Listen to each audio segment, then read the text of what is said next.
Langit mendung menggelayut di atas desa Cikoneng, sebuah desa kecil di pelosok Banten. Tapi bukan hujan yang ditunggu masyarakat hari itu, melainkan dana besar dari pusat yang akhirnya cair juga setelah bertahun-tahun dijanjikan. Kepala Desa Wahyu berdiri di depan papan proyek sambil tersenyum lebar, dadanya membusung bangga. Akhirnya, jalan dan jembatan yang selalu rusak itu akan kita bangun juga, ucapnya dengan suara lantang. Di balik senyumnya, ada rasa percaya diri yang mulai menjulang tinggi. Ia tahu, ini saatnya menaikkan pamor politiknya di desa.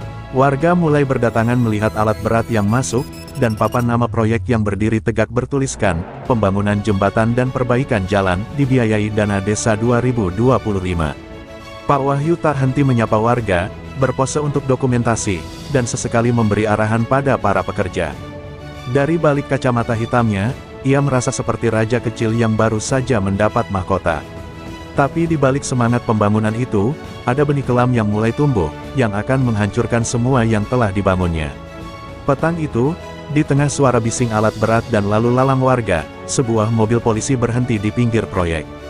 Dari dalamnya keluar Ibtu Guntur, sahabat lama Wahyu sejak zaman mereka kuliah di Serang dulu. Guntur datang bersama istrinya, Ranti, seorang wanita muda yang anggun, rambut panjang tergerai dan mata tajam penuh pesona.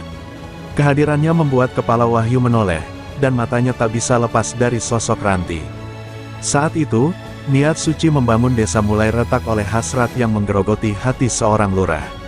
Pak Wahyu tak pernah menyangka akan bertemu Guntur lagi setelah sekian lama. Dulu mereka sahabat dekat, berjuang bersama di kampus, tapi kini Guntur sudah menjadi polisi dengan pangkat yang cukup tinggi. Mereka berbicara tentang masa lalu, tentang mimpi-mimpi yang dulu mereka punya. Suasana akrab dan hangat, seakan tak ada jarak antara dua sahabat lama. Namun, ada sesuatu yang berbeda kali ini. Guntur bukan satu-satunya yang menarik perhatian Pak Wahyu. Ranti, istri Guntur, berdiri di samping suaminya, tersenyum sopan. Setiap kali mata Pak Wahyu menatapnya, ada rasa aneh yang mulai tumbuh di hatinya. Ranti bukan hanya cantik, tapi juga memiliki aura yang memikat. Ia bukan hanya istri seorang polisi, tetapi juga seseorang yang membuat hati Pak Wahyu berdebar lebih cepat. Guntur asyik berbicara tentang proyek pembangunan jalan yang baru saja dimulai, tapi Pak Wahyu hanya setengah mendengarkan. Perhatiannya teralihkan sepenuhnya pada Ranti. Setiap senyum dan gerak-gerik kecil Ranti terasa seperti godaan yang tak bisa ia hindari. Tanpa sadar, Pak Wahyu mulai mencari-cari cara untuk mendekati Ranti lebih dekat, meskipun dia tahu bahwa itu bisa menjadi kesalahan besar. Hari-hari berlalu, dan meskipun Pak Wahyu berusaha fokus pada pekerjaannya, bayangan Ranti terus menghantui pikirannya.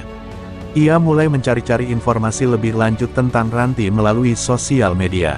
Dengan keterampilan teknologi yang dimilikinya, ia dengan mudah menemukan akun Instagram Ranti. Mulai dari foto-foto liburan, hingga unggahan keseharian yang sederhana, semuanya menarik perhatian Pak Wahyu. Setiap kali Ranti mengunggah foto baru, Pak Wahyu tak bisa menahan diri untuk tidak memberikan komentar.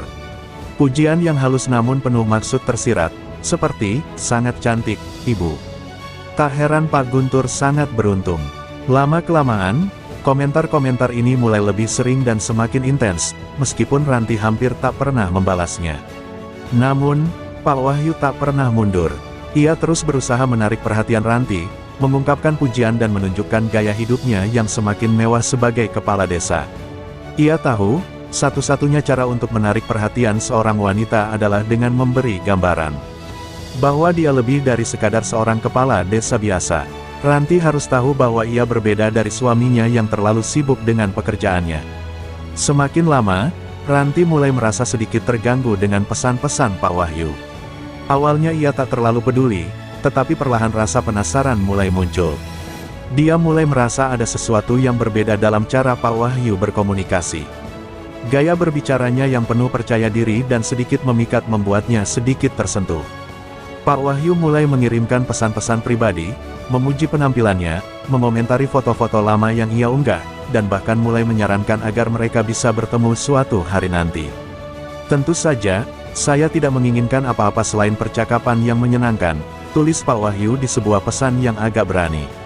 Ranti, yang pada awalnya acuh tak acuh, kini mulai merasa tertarik dengan pendekatan Pak Wahyu yang tenang dan penuh perhatian. Sementara itu, Guntur tetap sibuk dengan tugas-tugas malamnya, dan Ranti merasa kesepian. Setelah beberapa waktu, rasa penasaran mulai menggantikan rasa ketidakpedulian. Ranti mulai merespons pesan-pesan Pak Wahyu, pertama dengan jawaban singkat dan sopan, kemudian semakin terbuka. Wahyu pun semakin gencar menunjukkan minatnya, dan ia tak segan lagi menunjukkan betapa dia bisa memberikan perhatian lebih banyak daripada Guntur. Perlahan, hubungan antara mereka berdua berubah menjadi lebih pribadi. Hari itu, Ranti merasa sesuatu yang tidak biasa. Guntur sedang dinas malam, dan suasana sepi di rumah terasa sangat menekan. Ranti mulai merasa ada kekosongan dalam hidupnya, sesuatu yang tak bisa diisi hanya dengan menjadi istri seorang polisi. Wahyu terus memanjakannya dengan kata-kata manis, membuatnya merasa dihargai dan diinginkan. Ia mulai merasa ada kebutuhan yang lebih dalam dirinya yang tak terpenuhi dalam rumah tangganya. Malam itu, Ranti duduk di sofa sambil membuka Instagram. Ia tak bisa menahan diri untuk melihat akun Pak Wahyu lagi. Ada pesan baru, yang kali ini lebih intens. "Ibu Ranti, saya rasa kita perlu berbicara lebih banyak. Saya selalu merasa nyaman setiap kali berbicara denganmu." Hati Ranti berdebar. Ia tahu ini bisa menjadi sebuah kesalahan besar, tetapi keinginan itu muncul tanpa bisa dibendung lagi. Ranti menatap layar ponselnya dengan bingung. Di satu sisi, ia tahu bahwa ini adalah sebuah jalan yang berbahaya, tetapi di sisi lain, ia merasa Pak Wahyu mampu memberi perhatian dan kehangatan yang Guntur tak pernah berikan. Dalam keheningan malam itu, Ranti membuat keputusan yang akan mengubah hidupnya selamanya. Malam itu, setelah memikirkan segala sesuatunya, Ranti akhirnya membalas pesan Pak Wahyu dengan jawaban yang lebih terbuka. "Mungkin kita bisa bicara lebih lanjut, tapi hanya sebagai teman," tulisnya dengan hati yang berdebar. Ia tahu ini adalah langkah pertama yang bisa mengubah banyak hal, namun ia merasa cemas dan terombang-ambing antara rasa bersalah dan keinginan untuk merasakan perhatian yang telah lama hilang. Pak Wahyu segera membalas dengan cepat, seolah menunggu jawaban Ranti sepanjang waktu. "Tentu, Ibu, kita bisa berbicara kapan saja. Saya selalu menghargai percakapan kita," jawabnya, seolah-olah sudah mengetahui arah percakapan itu akan berkembang. Semakin lama, semakin terbuka komunikasi mereka. Dari sekadar obrolan ringan, mereka mulai berbicara tentang hal-hal pribadi, tentang kehidupan, tentang apa yang dirasakan dan apa yang mereka inginkan dalam hidup. Beberapa hari setelah itu, Pak Wahyu mengusulkan untuk bertemu di luar rumah, dengan alasan ingin berbicara lebih nyaman tanpa gangguan. Ranti yang awalnya ragu, akhirnya setuju. Mungkin ini hanya pertemuan biasa, tetapi ada dorongan kuat dalam dirinya yang membuatnya merasa seakan dunia akan berbeda setelah pertemuan ini.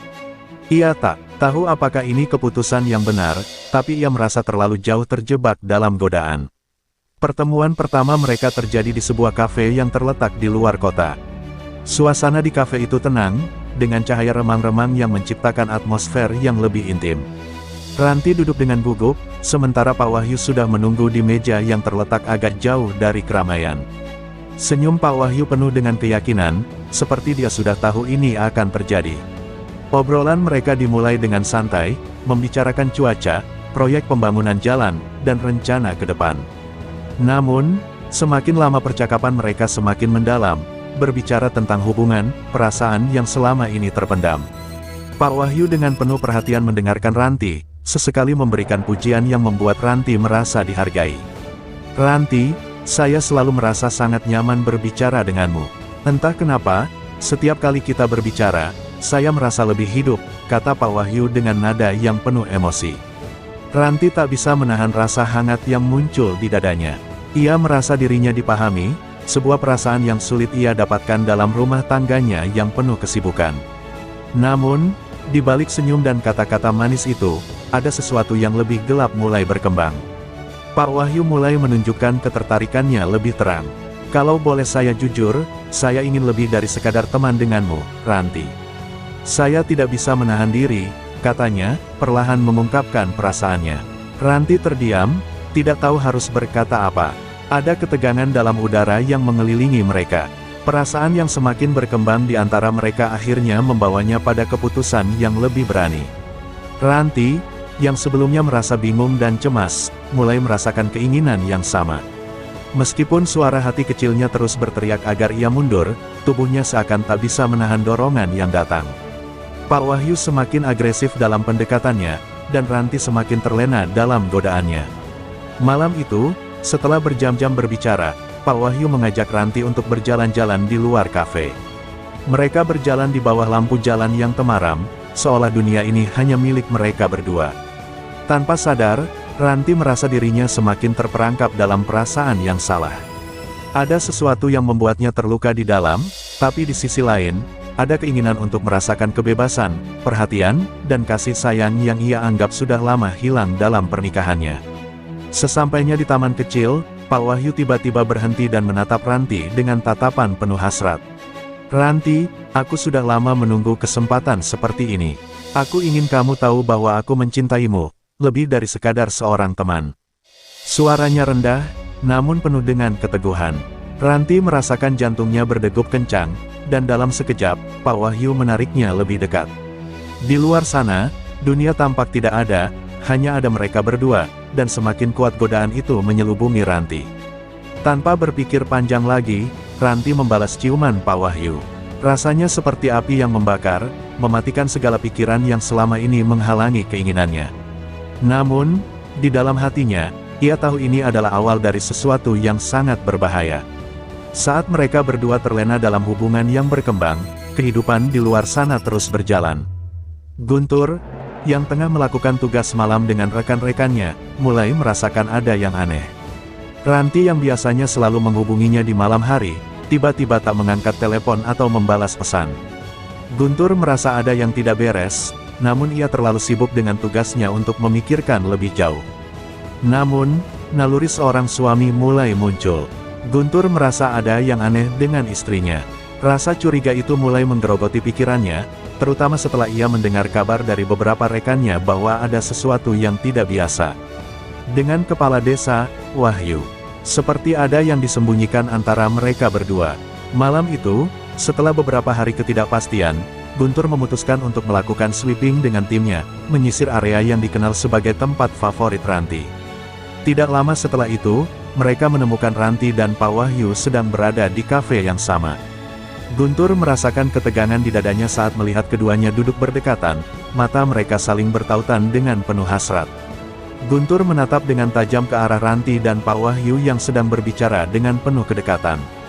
Perasaan marah, bingung, dan cemas bercampur aduk di dalam dirinya. Ia tahu ada sesuatu yang salah, tetapi ia tidak menyangka menemukan istrinya dalam situasi seperti ini. Guntur mengarahkan pandangannya ke rekan-rekannya, memberi isyarat agar mereka berhenti sejenak dan menunggu di luar. Ia ingin menyelesaikan masalah ini dengan cara sendiri, tanpa ada campur tangan orang lain. Langkah demi langkah, ia mendekati meja tempat Ranti dan Pak Wahyu duduk. Ranti yang melihat suaminya datang, terkejut dan terdiam sejenak. Sementara itu, Pak Wahyu tetap duduk dengan tenang, seakan tidak merasa bersalah sama sekali. "Pak Wahyu, apa yang sedang kalian lakukan di sini?" Suara Guntur terdengar dingin, namun penuh dengan ancaman. Pak Wahyu mengangkat pandangannya, lalu tersenyum lebar. "Oh, Pak Polisi, rupanya Anda datang juga. Sebenarnya, saya sedang mengobrol dengan istri Anda, karena saya merasa sangat tertarik dengan beliau," jawab Pak Wahyu dengan santai, seolah tidak ada yang salah dengan apa yang baru saja terjadi. Ranti tidak bisa berkata apa-apa. Wajahnya pucat dan hatinya terasa hancur. Ia tahu ia telah mengkhianati suaminya, tetapi apa yang terjadi malam ini, sesuatu yang sudah berada di luar kendalinya. Ia mencoba menghindar dari tatapan suaminya yang penuh amarah. Guntur tak bisa menahan diri lagi. Tanpa memberikan kesempatan untuk penjelasan lebih lanjut, ia menghampiri Pak Wahyu dengan langkah cepat dan memukul wajahnya dengan keras. Pak Wahyu terjatuh dari kursinya, namun segera bangkit dan menatap Guntur dengan mata penuh kebencian. "Kau berani memukul saya, polisi gila!" teriaknya, dan tiba-tiba perkelahian pun tak terhindarkan. Perkelahian mereka berlangsung sangat cepat. Guntur yang terbakar amarah mulai melayangkan pukulan bertubi-tubi ke arah Pak Wahyu. Tanpa rasa ragu, Pak Wahyu membalas dengan kekuatan yang tak kalah besar. Meskipun tubuhnya lebih besar dan lebih kuat, Guntur memiliki pengalaman dalam bertarung yang membuatnya tak mudah dipukul mundur. Tangan Guntur menghantam wajah Pak Wahyu sekali lagi, membuat darah mengalir dari hidungnya. Namun, Pak Wahyu yang marah langsung membalas dengan tendangan keras ke perut Guntur, membuat Guntur terhuyung mundur. Beberapa pengunjung kafe yang menyaksikan kejadian tersebut mulai merasa ketakutan, namun tidak ada yang berani ikut campur. Kedua pria ini sedang berada dalam keadaan tak terkendali, saling melukai dengan keinginan untuk saling menjatuhkan. Ranti berdiri dengan panik, bingung harus melakukan apa. Ia berlari ke arah mereka dan mencoba untuk melerai, tetapi tidak ada yang bisa menghentikan perkelahian tersebut. Pak Wahyu, dalam kondisi yang semakin terdesak, memanfaatkan benda di sekitar mereka. Ia meraih pecahan piring dari meja yang rusak, lalu dengan cepat menghantamkan pecahan itu ke arah Guntur. Pecahan piring itu tepat mengenai leher Guntur, membuatnya tersungkur. Darah mengalir deras dari luka tersebut. Guntur mencoba untuk bangkit, namun tubuhnya terasa lemas. Pak Wahyu, yang masih merasa panas hati, tidak berhenti begitu saja. Ia melangkah maju dan menendang tubuh Guntur yang sudah lemah, kemudian menghujani tubuhnya dengan pukulan dan tendangan. Ranti yang melihat semua ini hanya bisa menatap dengan penuh rasa bersalah, terhimpit antara perasaan takut dan penyesalan. Setelah beberapa pukulan terakhir yang menghantam tubuh Guntur, Pak Wahyu merasa puas. Guntur sudah tak bergerak, tergeletak di lantai dengan darah yang menggenang di sekelilingnya. Pak Wahyu berdiri di atas tubuh Guntur, napasnya terengah-engah, wajahnya penuh dengan amarah yang belum padam. "Jangan pernah coba-coba menghalangi saya lagi," bisiknya dengan sengit, meskipun tubuh Guntur tak lagi memberi reaksi. Ranti yang berdiri di dekat meja dengan mata berkaca-kaca berlari ke arah suaminya. "Guntur, Guntur," teriaknya, mencoba mengguncang tubuh suaminya. Namun, darah yang terus mengalir dari luka di leher Guntur menunjukkan bahwa situasi ini sudah sangat buruk. Suasana di kafe yang semula tenang kini dipenuhi dengan ketegangan dan rasa takut. Ranti tahu, hidupnya tidak akan pernah sama lagi. Semua yang terjadi malam ini adalah hasil dari keputusan yang buruk. Ia telah menghancurkan hidupnya, hidup suaminya, dan kini, segala sesuatunya berubah dalam sekejap. Guntur akhirnya dibawa ke rumah sakit dengan bantuan para polisi yang datang setelah mendengar keributan tersebut. Namun, pertarungan itu tidak berakhir hanya di kafe. Akibat dari insiden ini, banyak pihak yang terlibat dan siap untuk mengungkap kebenaran. Pak Wahyu harus menghadapi akibat dari tindakannya, namun harga yang harus dibayar untuk pengkhianatan ini jauh lebih mahal daripada yang dia bayangkan. Ranti duduk di ruang rumah sakit, menunggu kabar dari dokter tentang kondisi Guntur. Hatinya terasa hancur, namun ada rasa kesal dan takut yang menggerogoti dirinya. Ia tahu bahwa kehidupan mereka tidak akan pernah sama lagi. Meski ada penyesalan yang mendalam, namun ia juga tahu bahwa ia telah memilih jalan yang tidak bisa ia balikkan. Di rumah sakit, suasana terasa penuh ketegangan. Ranti menunggu dengan cemas di ruang tunggu, menatap layar ponselnya yang sepi tanpa ada pesan dari suaminya. Tiba-tiba, seorang dokter datang menghampiri dengan wajah serius. Ranti berdiri, menatapnya penuh harap. "Bagaimana kondisi suami saya, Dok?" tanya Ranti dengan suara bergetar. Dokter itu menghela napas panjang sebelum menjawab, "Pak Guntur mengalami cedera parah di leher, dan ada beberapa organ yang terkena dampak. Kami sudah berusaha semaksimal mungkin, namun kondisi beliau sangat kritis. Kami perlu waktu untuk memantau lebih lanjut." Ranti terdiam. Semua yang terjadi begitu cepat dan kini ia hanya bisa menunggu dengan penuh rasa cemas. Ia menyadari betapa salahnya jalan yang ia pilih, namun ia tak bisa mengubah masa lalu. Sementara itu, di luar rumah sakit, polisi mulai mengumpulkan informasi lebih lanjut tentang perkelahian yang terjadi di kafe. Guntur yang merupakan bagian dari aparat penegak hukum membuat insiden ini semakin rumit. Pihak kepolisian yang mengetahui peristiwa tersebut langsung melakukan penyelidikan lebih dalam. Mereka tidak hanya berfokus pada tindakan Pak Wahyu, tetapi juga pada keterlibatan Ranti dalam hubungan gelap yang telah berlangsung. Pak Wahyu yang merasa terdesak mulai mencari cara untuk melindungi dirinya. Ia tahu, perbuatannya telah menciptakan kekacauan besar dan tidak hanya dirinya yang akan dihukum, tetapi juga Ranti yang terlibat. Walaupun ia merasa puas dengan apa yang dilakukannya terhadap Guntur, dia tidak bisa mengabaikan kenyataan bahwa dirinya akan terjerat dalam hukum. Beberapa orang yang mengetahui hubungan gelap antara Pak Wahyu dan Ranti mulai membicarakan hal tersebut. Berita itu cepat menyebar di kalangan warga dan hingga ke pihak berwajib. Pihak kepolisian pun semakin meningkatkan penyelidikan mereka, mencari bukti yang mengarah pada keterlibatan Ranti dalam tindakan yang dilakukan oleh suaminya.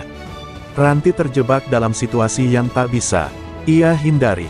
Dalam upaya untuk menenangkan pikirannya, ia mencoba berkomunikasi dengan Pak Wahyu melalui pesan singkat, berharap dia bisa memberikan penjelasan atau jalan keluar. Namun, Pak Wahyu mulai semakin dingin dan tidak menjawab pesannya lagi. Ranti mulai merasa terperangkap dalam jaringannya sendiri, dengan konsekuensi yang semakin dekat menghampiri. Setelah beberapa hari, pihak kepolisian akhirnya menemukan bukti yang cukup kuat untuk menyelidiki lebih jauh keterlibatan Ranti dalam hubungan gelap dengan Pak Wahyu. Bukti percakapan yang disita dari akun media sosial dan saksi-saksi yang dihubungi semakin mengarah pada fakta bahwa hubungan mereka bukan hanya sebatas obrolan biasa, tetapi jauh lebih dalam. Ranti kini menjadi bagian dari masalah besar yang tidak bisa ia hindari. Guntur, yang dalam kondisi kritis, akhirnya mulai siuman. Namun, rasa marah dan pengkhianatan yang ia rasakan begitu kuat. Ia merasa dikhianati oleh istrinya, yang seharusnya menjadi orang yang paling ia percayai. Kini, ia harus menghadapi kenyataan pahit bahwa pernikahannya telah hancur oleh tindakan yang tidak bisa ia ubah lagi. Ranti yang datang menemui suaminya di rumah sakit hanya bisa menahan tangis. Ia mencoba untuk meminta maaf, berharap bisa memperbaiki semuanya. Namun, Guntur yang kini terbaring lemah hanya menatapnya dengan penuh kebencian. "Kamu telah menghancurkan hidup kita, Ranti," ucapnya perlahan, suara penuh penderitaan. "Aku tidak tahu bagaimana aku bisa memaafkanmu setelah semua ini." Ranti merasa seakan dunia ini menimpanya dengan begitu keras. Tidak hanya harus menghadapi kenyataan bahwa suaminya terluka parah, tetapi kini ia juga harus menghadapi kenyataan pahit tentang kesalahannya. Ia tahu bahwa apa yang telah terjadi tidak akan pernah bisa diperbaiki, tetapi masih ada sedikit harapan dalam hatinya bahwa ia bisa menyelamatkan dirinya sendiri dari kehancuran total. Di dalam ruang rumah sakit, Ranti berusaha berbicara dengan Guntur, meskipun tahu bahwa kata-katanya tidak akan bisa mengubah perasaan suaminya yang terluka. "Aku menyesal, Guntur. Aku tidak tahu bagaimana bisa terjebak dalam ini semua. Aku tidak pernah bermaksud menyakiti kamu," isaknya. Guntur menatapnya dengan tatapan kosong. "Kamu sudah melakukannya, Ranti," jawabnya. "Dan sekarang aku harus menanggung semua akibatnya." Seiring berjalannya waktu, penyelidikan mengenai perkelahian yang terjadi di kafe semakin mendalam. Pak Wahyu, yang sudah terjerat dalam kasus ini, akhirnya ditangkap dan dijebloskan ke penjara. Namun, nasib Ranti jauh lebih rumit. Polisi yang terlibat dalam insiden tersebut kini fokus pada penyelidikan tentang apa yang sebenarnya terjadi dalam hubungan gelap mereka. Ranti merasa dunianya runtuh saat ia dipanggil untuk memberikan keterangan sebagai saksi. Tidak hanya harus menghadapi konsekuensi dari perbuatannya, tetapi juga rasa bersalah yang terus menggerogoti hatinya. Ia tahu bahwa ia akan dihukum, tetapi yang lebih menyakitkan baginya adalah kehilangan suaminya yang telah ia sakiti. Pak Wahyu yang kini mendekam di penjara berusaha mencari jalan keluar dari masalah yang semakin membelitnya. Namun, ia tidak tahu bahwa akibat perbuatannya, ia juga turut mengundang bencana bagi dirinya sendiri. Setelah beberapa minggu, Guntur akhirnya pulih dari cedera parah yang dideritanya. Namun, luka emosional yang ditinggalkan oleh pengkhianatan Ranti tidak bisa sembuh begitu saja. Ia memutuskan untuk bercerai, meninggalkan semua yang telah mereka bangun bersama. Guntur kembali berfokus pada karirnya di kepolisian, mencoba untuk melupakan rasa sakit yang terus menghantuinya. Sementara itu, Ranti yang harus menghadapi kenyataan hidupnya sendiri merasa terasing. Ia tidak hanya kehilangan suaminya, tetapi juga dihukum atas tindakan yang tak bisa ia perbaiki. Ia mulai mencoba membangun hidupnya kembali, meskipun dengan bekas luka yang dalam. Setahun berlalu sejak malam berdarah itu. Desa yang dulu gempar kini mulai tenang kembali. Proyek jembatan dan jalan selesai dibangun, namun kenangan kelam masih tertanam di hati warga. Nama Pak Wahyu kini menjadi bisikan-bisikan aib yang tak pernah hilang dari ingatan. Ia meninggal di penjara beberapa bulan setelah divonis, diduga karena perkelahian dengan narapidana lain. Sementara itu, Guntur dipindah tugaskan ke luar kota, bukan sebagai hukuman, tapi sebagai bentuk rehabilitasi psikologis. Ia butuh lingkungan baru untuk membangun kembali hidupnya. Ia kini hidup lebih tenang, meski masih sendiri. Kepercayaan pada orang lain tak semudah dulu. Ia menutup hatinya, memilih mengabdikan sisa hidupnya untuk tugas dan pelayanan kepada negara. Ranti, yang kini bekerja sebagai guru les privat di kota kecil, menjalani hidup dalam sunyi. Tak ada media sosial, tak ada pergaulan, hanya sisa-sisa penyesalan yang menghantui tiap malam. Ia sering melihat wajah Guntur dalam mimpi, namun tak pernah bisa bicara. Hanya tatapan kosong yang ia dapat. Dan tiap pagi saat bangun, ia sadar, beberapa dosa tidak cukup ditebus hanya dengan air mata. Akhir dari kisah ini bukanlah tentang siapa yang menang atau kalah, tapi tentang kehancuran yang ditimbulkan oleh satu kesalahan, pengkhianatan. Dan bagi semua yang pernah tahu cerita ini, satu pelajaran tertanam kuat, jangan pernah mempermainkan kepercayaan. Karena ketika kepercayaan hancur, tak ada yang bisa dikembalikan seperti semula.